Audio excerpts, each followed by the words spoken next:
Well, well, well. Happy holidays, Merry Christmas. Everything's on, ready to go? I just assumed. Okay, who's here? Just make sure I know who's here. You're still here after a class? You're gonna have some parents, nice. Okay.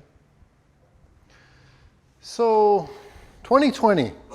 Let's see how many times, how many times you see this year, next year. 2020 vision. Am I the first to think of that? 2020 vision. 2019, a lot of things happened, okay? We had some big changes here. Of course, Mrs. Freeze was here many, many years. Made some decisions, took her in another direction. Mrs. Lanzalotti, Mrs. Chong. So, and what happened? Seniors stepped up, stepped in, people get experience. New people get experience leading classes, and got me to thinking. One of the things, recent question somebody asked, it's like, what are those words up there? And it's been a while since I talked about the motto at all. Is Mr. Chirino here? Well, I guess I can't wish him a happy birthday then. I'll have to tell him to watch. But, so we had to go through changes. Things happen. In all of our lives, things come, things go. Seems like good, seems like bad, we don't know. Which is why I'm going to tell a farmer's story. Maybe you've heard before. A farmer's story. Well, what's the farmer? Farmer had this beautiful horse.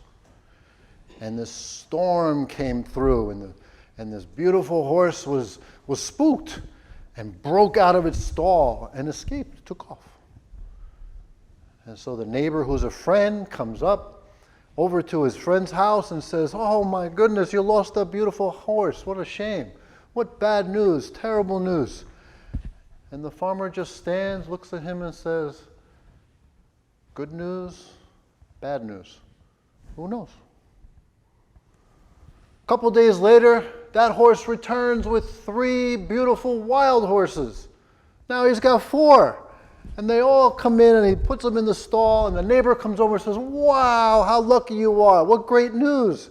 Look at all these beautiful horses you have." And the farmer just stands again humbly.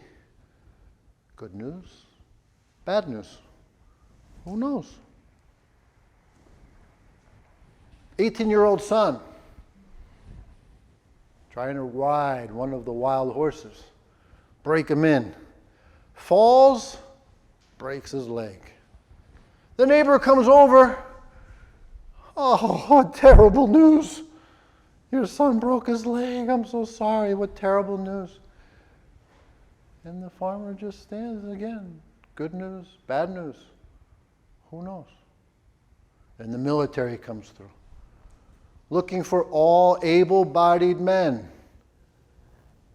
18-year-old son should be perfect, but he's useless to them with a broken leg. So they pass through and continue on their way. Good news, bad news. Who knows? Things that happen in our lives, you never know what's going to lead to what. We think things are never going to change. Things change. Nothing's permanent. That is the principle of change. That is Bhagwa. And along with what you're given or what challenges or what happens in your life, everything's a learning process. Everything's an opportunity to grow and become something new. And so, over time, we have to evolve too. Bhagwajang, to me, those who don't necessarily know one martial art from the other, it's not like we say Blue Dragon School of Bhagwa. What is Bhagwa?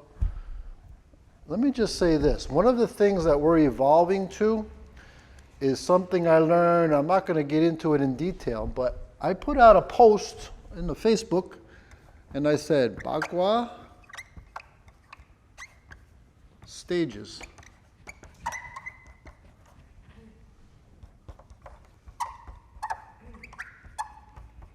Equals polymath.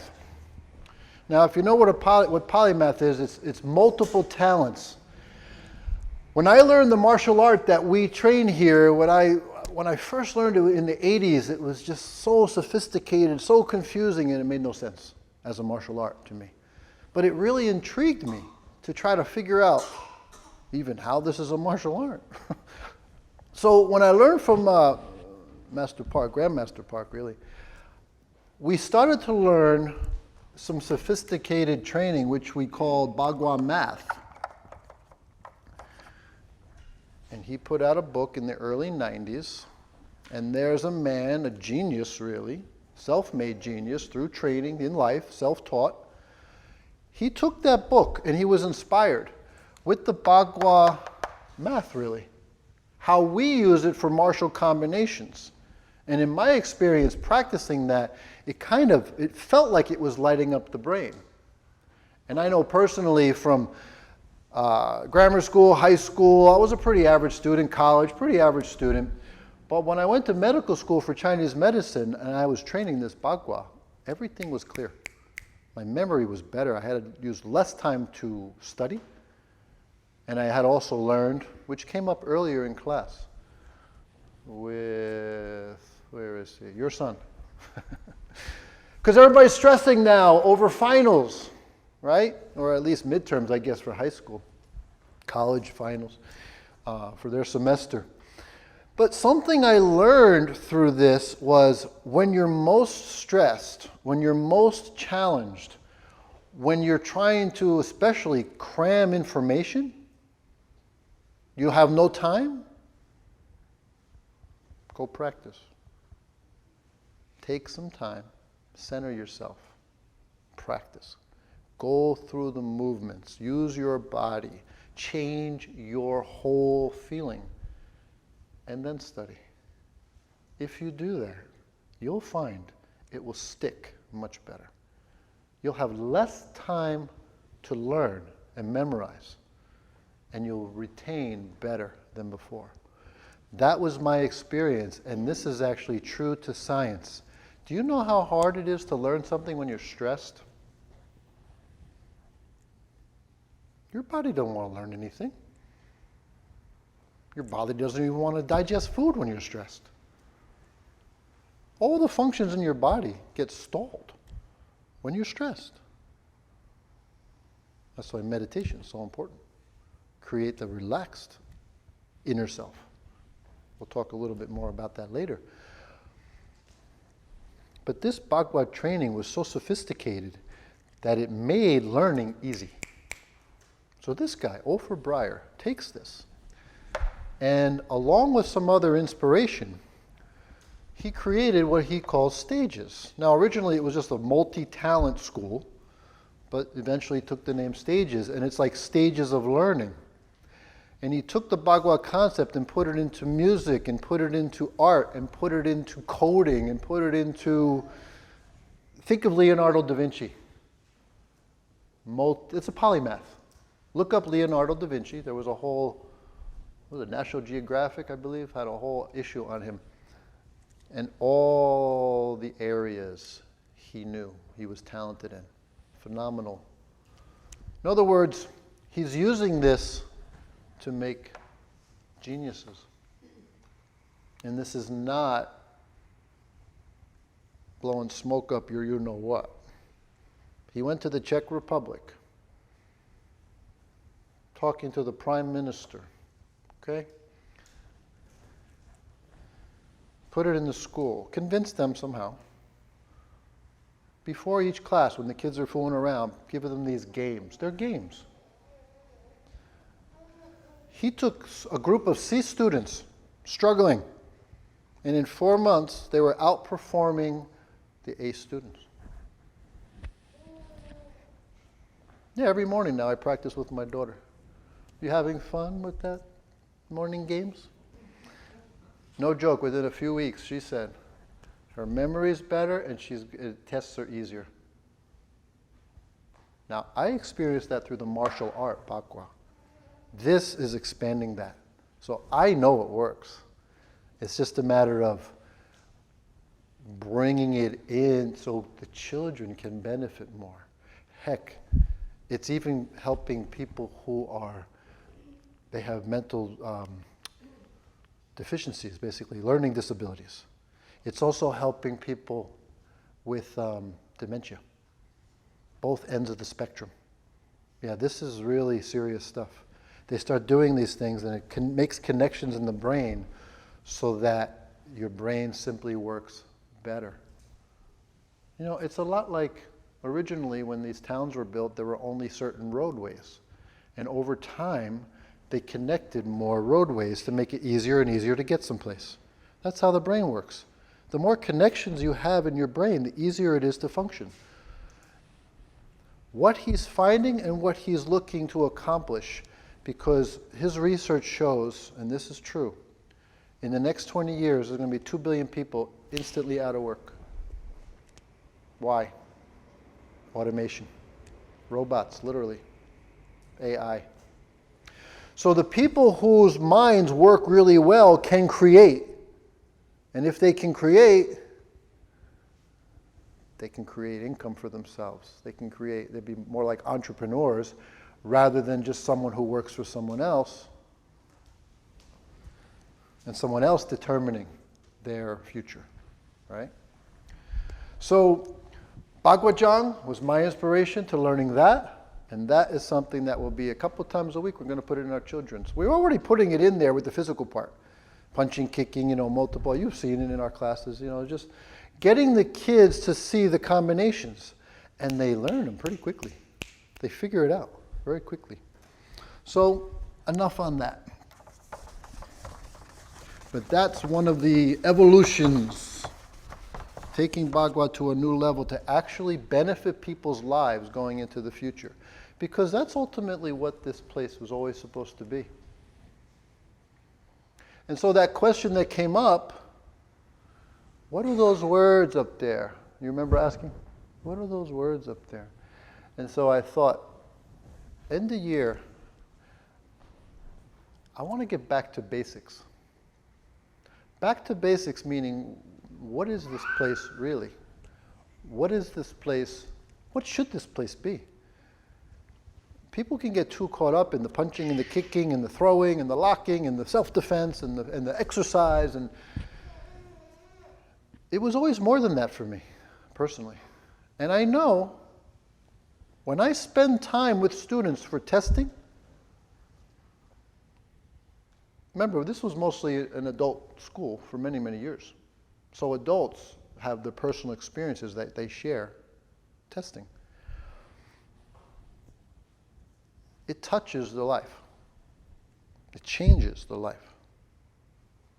It makes a difference in how you approach your life.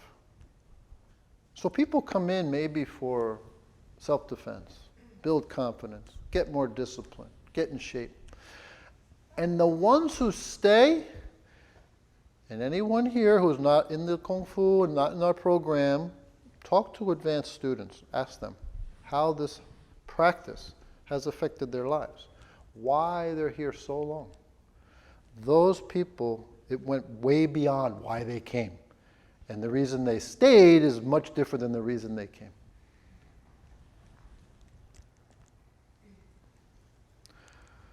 So we always taught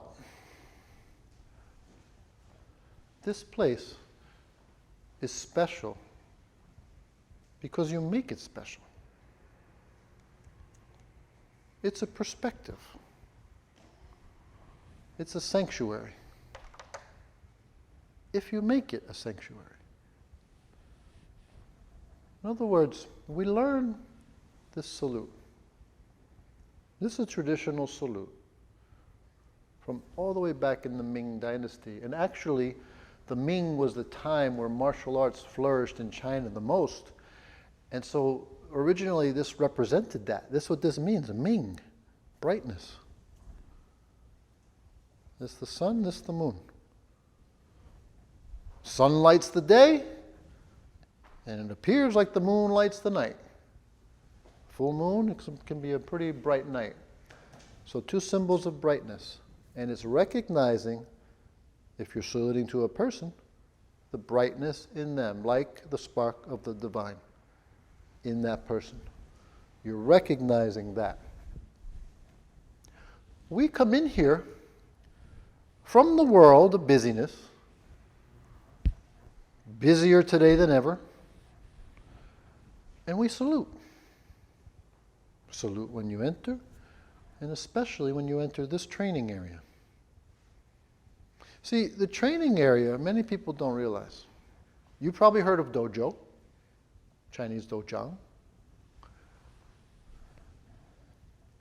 Do is Tao. Purely it would be dojang, meaning Tao is the way. What way? The way to find yourself. The way to self-realization.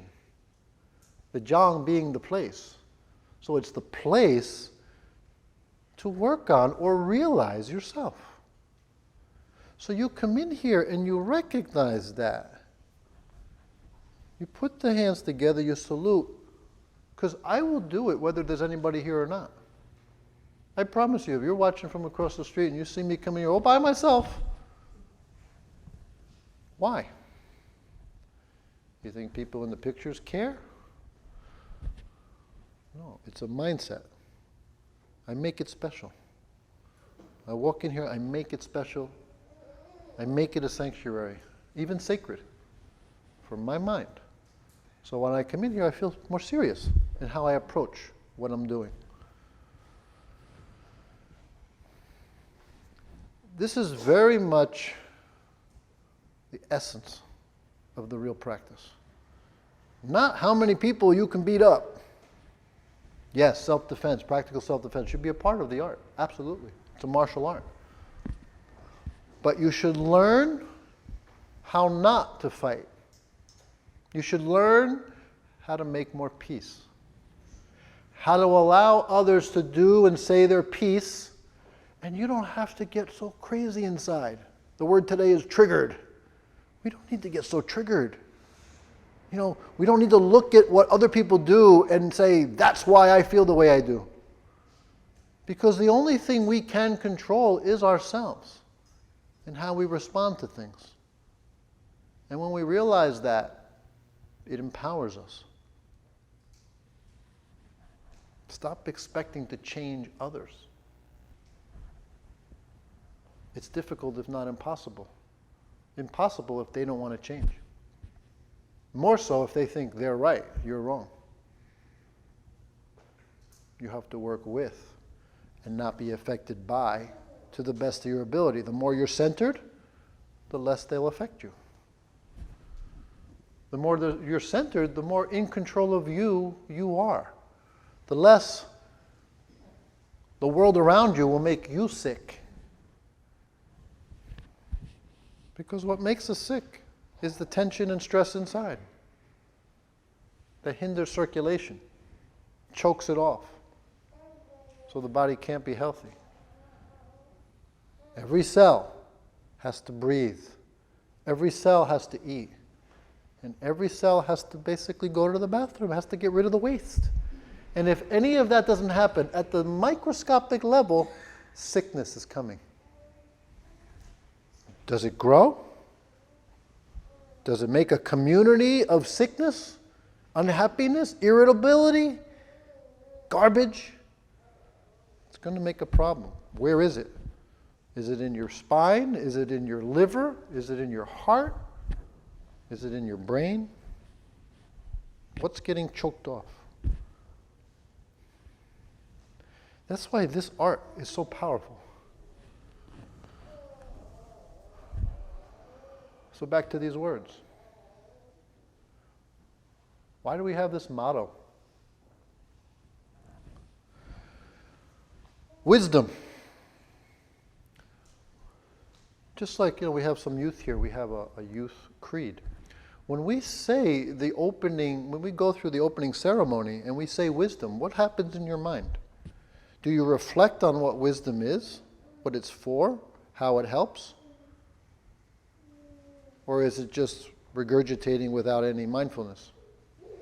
Because it doesn't help much. It's the same reason why I will salute no matter what. Here, nobody here, whatever. Because my mind. So you're going through that. Wisdom. Am I wise? Do I make good decisions? Do I have clarity? Do I have purpose? Do I have vision for my life? When I'm training, do I train what I need, when I need it, as much as I need?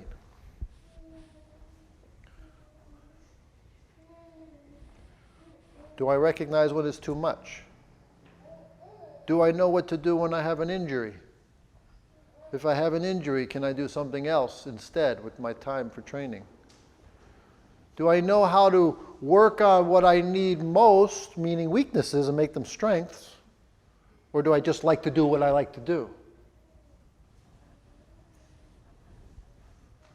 So, do I recognize what quality is? Is this a quality martial art? There's been places I've been where someone asks, why do we do this the way we do this? And the master would say, that's how my master taught. You're going to question my master? No, sir. We should know why we do what we do, exactly. If we don't, that's not quality. It's not wise to spend time with that. That's why I take questions at the end of class. I want to know what you want to know. And trust me, if I don't know, I'm not going to answer. I'm going to figure out why. Let me get back to you on that one.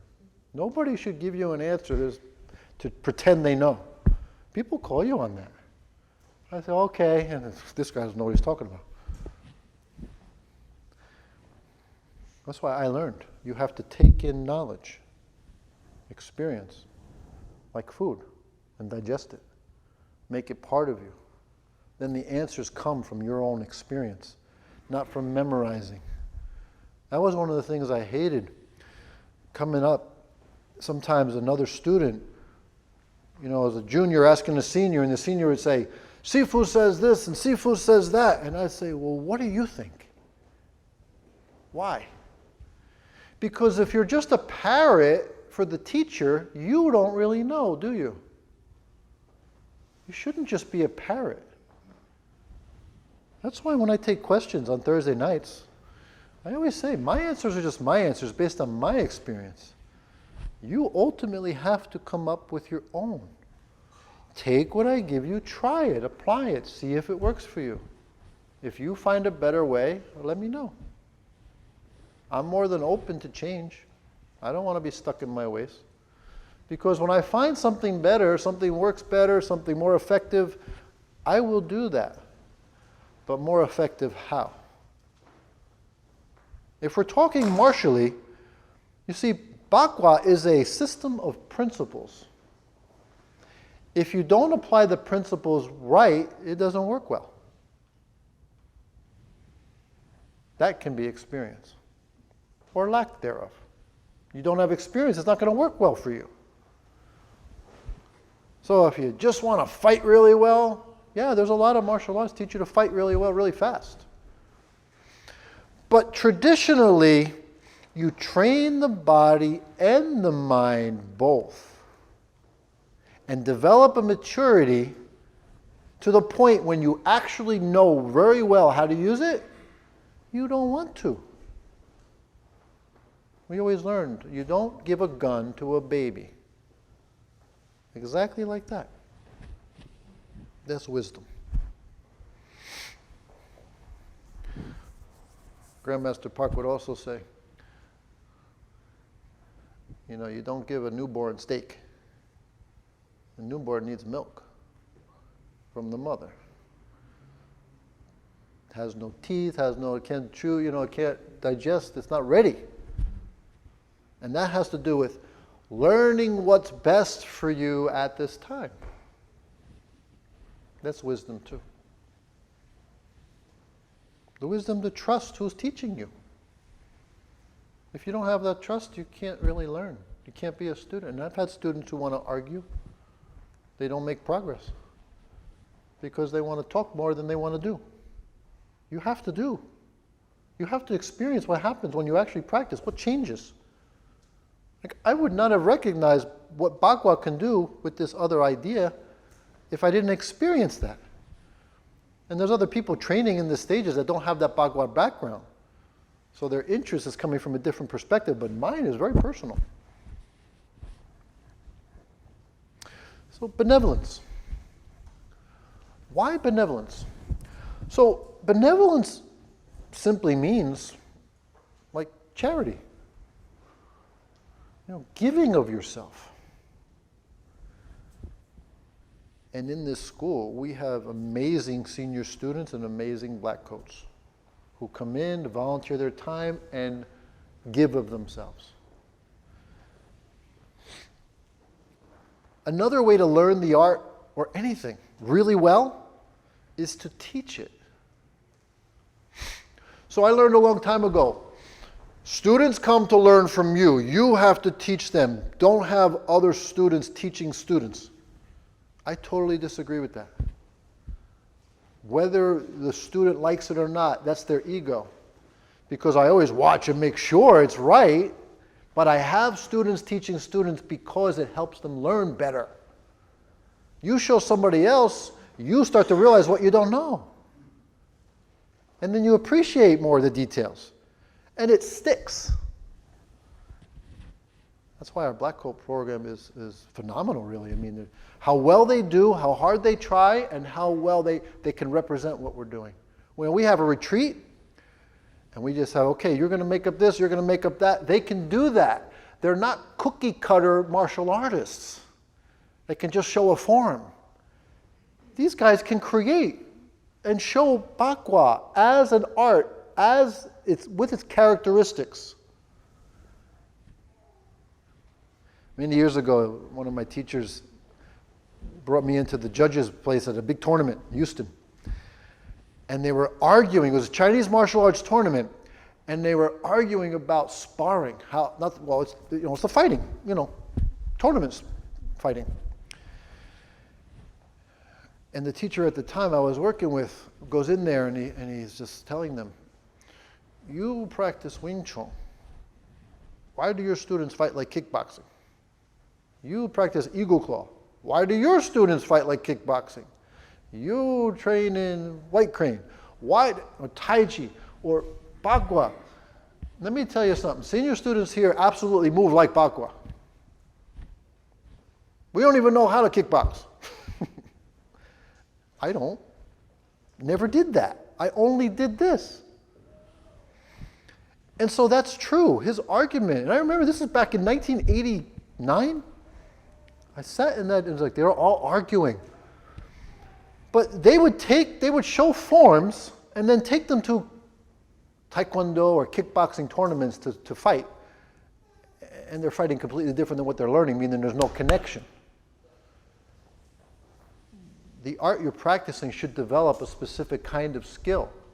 And one of the most amazing things about Bagua, it literally is built into the system to be both for self-defense and for health on a very high level. It was designed that way. I mean, it's connected to the Taoist principles, natural laws, deep circulation in the body. And they go together.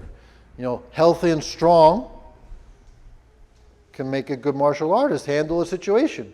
Good martial artist has to be healthy and strong. They go together.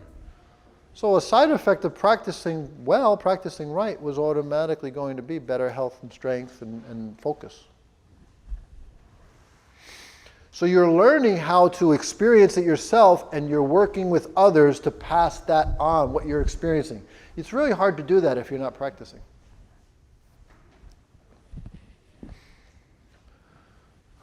Benevolence is how we bow to each other. Benevolence is seniors helping juniors. Benevolence is getting outside of yourself. Benevolence is walking in the room, whether someone's here or not, and bowing and recognizing where it came from. These great masters of the past, who embodied the art and then shared it. And here we are hundreds of years later practicing it. I'm amazed by that.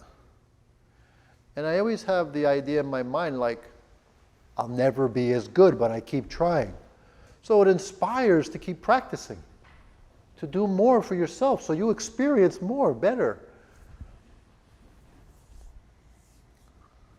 happier, healthier, stronger, more focused. So sharing, taking care of the school. Students take care of the school. If you care about the art, that's why it's more than just training how to fight.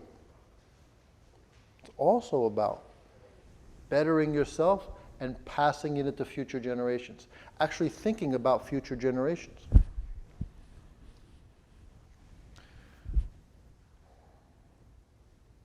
Sincerity. So if benevolence is really about the other, sincerity is really being honest and true to yourself. Your efforts, your ability to recognize, if you're training hard,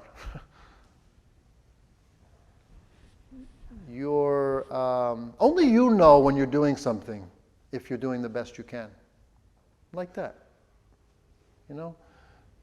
People who don't practice, don't come to class, you have to look in the mirror, right? Sincerity is about not blaming others. You don't blame others for what happens to you. You look in the mirror and figure out what you can do. Be honest with yourself. This sincerity. If you're not getting the benefits that you came for, if you're not getting in shape, if you're not losing weight, if you're not getting the confidence, if you're not getting the discipline, if you don't feel like you can defend yourself, you have to look in the mirror. Because is that a problem of Bhagwa, or is that a problem of yours, your effort? And then, of course, bravery. How can you ever do something new? New things scare us. How can you ever do something new if you're not brave? See, there is no bravery without fear. And fear stops us from doing things all the time. It affects me, it affects you. You just have to recognize it and step up and take action. If you don't take action, nothing's going to change. Nothing new is going to happen. You can't learn something new. You can't experience something new. And you have to remember, again, look in the mirror, be sincere. It's like, was I too afraid to do that?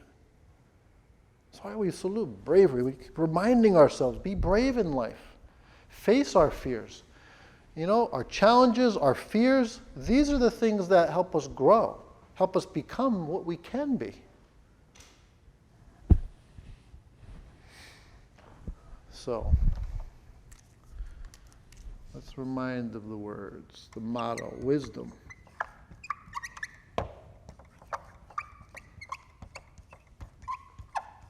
Benevolence. Sincerity.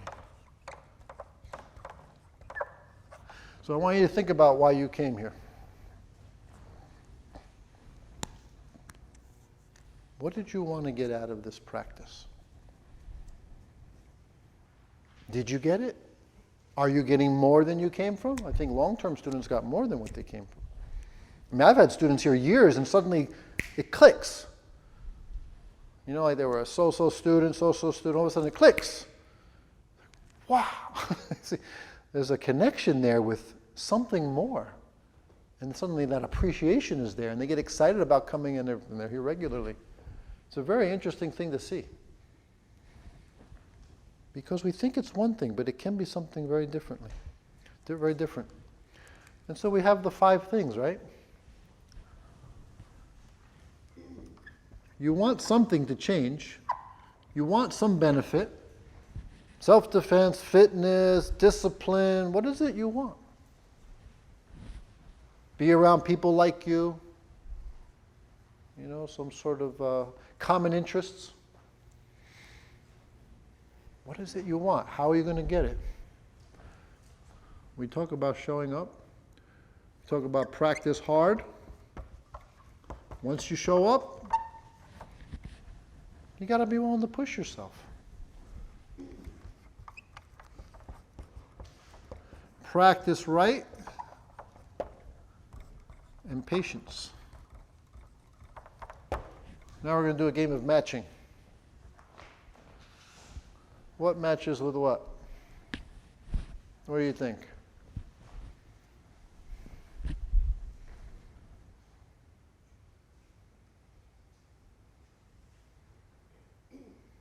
Who says wisdom? Benevolence? Sincerity? Bravery? Bravery. Yeah, sincerity showing up consistently. But how about that first time? You know how many people make appointments to come in and try class? It's like, oh, you know, my dog died. I lost my job. Somebody shot my, you know, it's like the craziest excuses. You know it's not true. It's like, okay, one time I can understand it, but all these other people with like emergencies where it's like I don't know. I can't even remember them. It's so crazy. Bravery. Okay, that first time. Sincerity and perseverance to keep coming, keep showing up. What else? Practice hard. Which one's that? Sincerity. Yeah, because only you know how hard you're practicing. When we can push you, are you sweating? Are you trying hard? But only you know. One of the best tests, second yellow. Maybe you hate that test if you took it, but you have to sit in the stances for a bit. And there is, you know how we learned in school to cram for tests? Yeah, you can't cram for that one. You either prepared over time or you're not going to pass.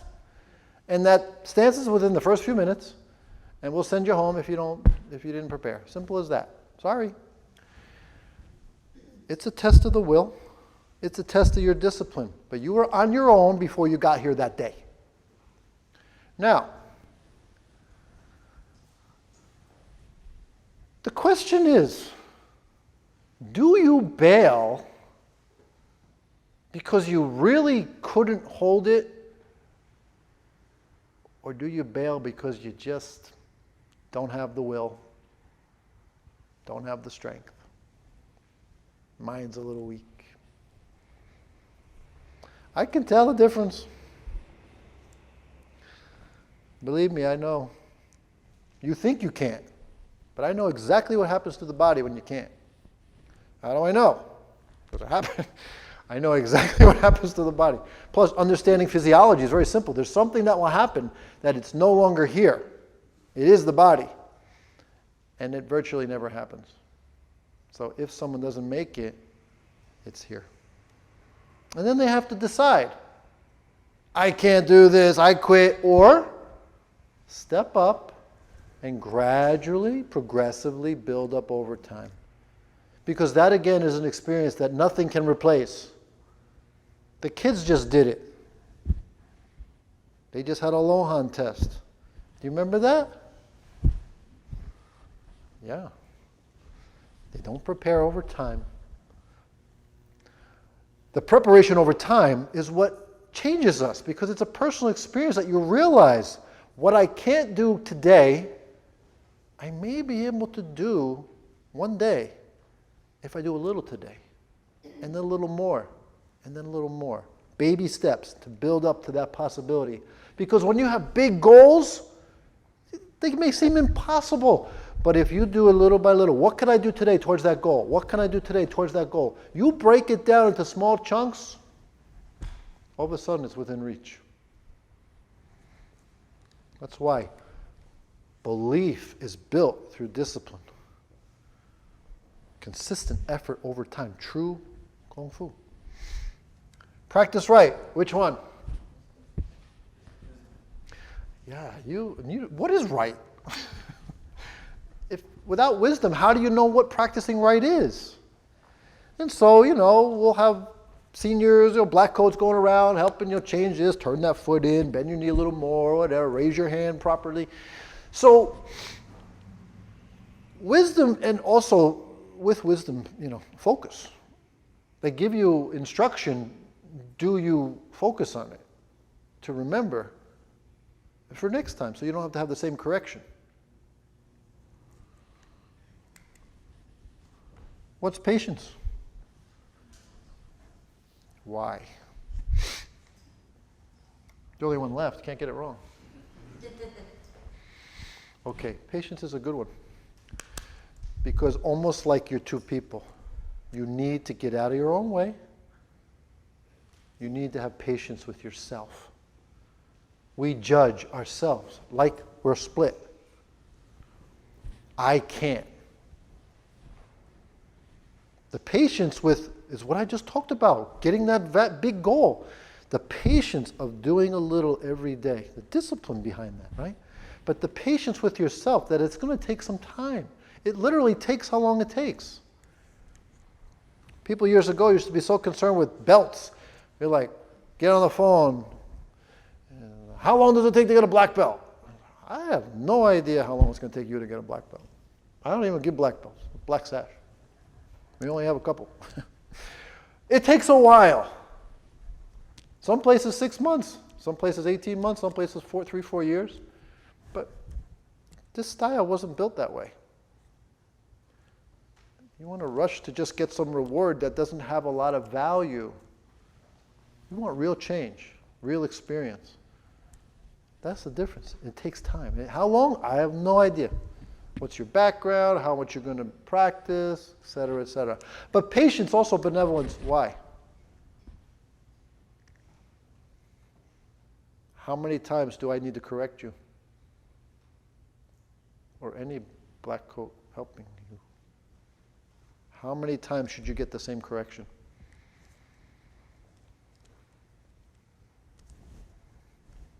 That's up to you. Could be once. You get the correction once. You go home, remember that. And you practice that over and over and over. One time. Never need to hear that again. Because that's what the teacher said, or that's what the black coat said, whatever. They're helping you do it right. And it's like, but if you keep making the same mistake 10 times, 100 times, 1,000 times, 10,000 times, we need patience.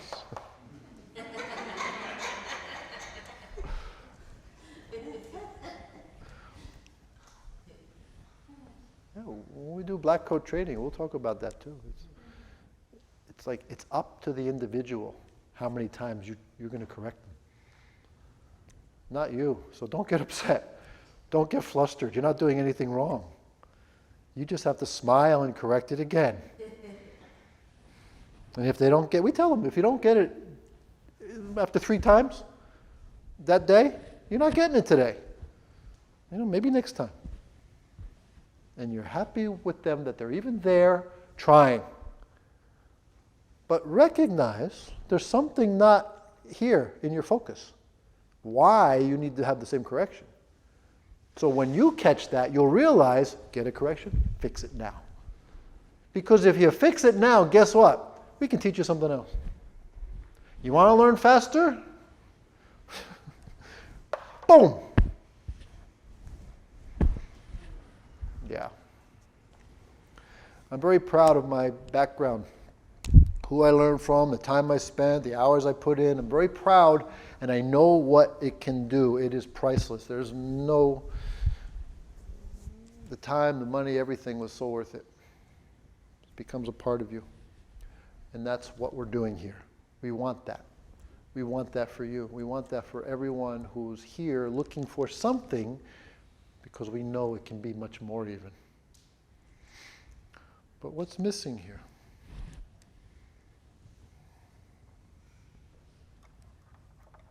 So this is our meditation class. Meditation.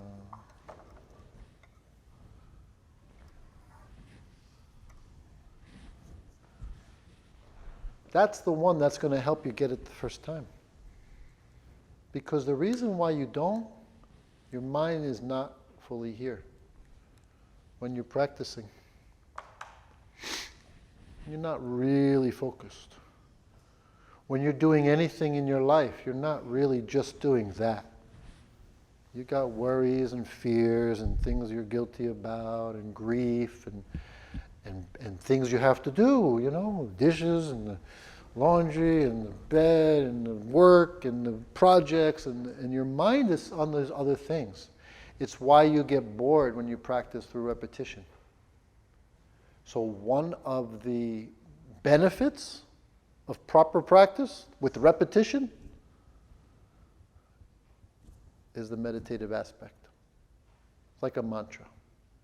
It could be a punch, it could be a kick, it could be a form, a sequence, whatever. It's like a mantra. Using your body like a mantra. Same thing over and over and over. With focus, changes your mind. You can focus in here, you can focus out there. That's why we salute. We're supposed to leave that world out there and come in here with a fresh, clear mind, focused. And when we leave, you bow out, take what you got in here into your life. Make it that serious. I like to use the word reverence. Have a sense of reverence for your practice, for yourself, for the space, for the place, for the teaching, for the lineage, where it came from, the reverence, the appreciation, the deep respect. Because that, in our minds, helps us, get this hand more over here. Drop this elbow a little down. Okay, if I have a reverence for the practice, I'm going to take that seriously, like God's going to, send down a lightning bolt if I don't listen. That's serious. You can take it. And then it starts to come. And not so that you can make a good block. So that your life changes. You feel more in your life, part of your life. You feel more connected to things. An uncontrolled mind accomplishes nothing. It's all over the place. That's how we get overwhelmed. Think about it. We're constantly on these mobile devices, constantly message. We used to talk about the 30,000, 50,000 messages with signs and everything. Now it's constant. I learned recently the reason why you go down on your phone, you know how what is that called? Reset? Refresh? You refresh the screen or something, like Facebook or something, you refresh it, because it's like pulling the darn lever at Vegas. It's addictive. Like, I'm going to get a prize. What's going to be the prize? Yeah, they did a lot of research into what they developed, and they have us conquered until you realize it. And you take back your life. Take back yourself. And there are those who say the practice of martial arts is a spiritual experience.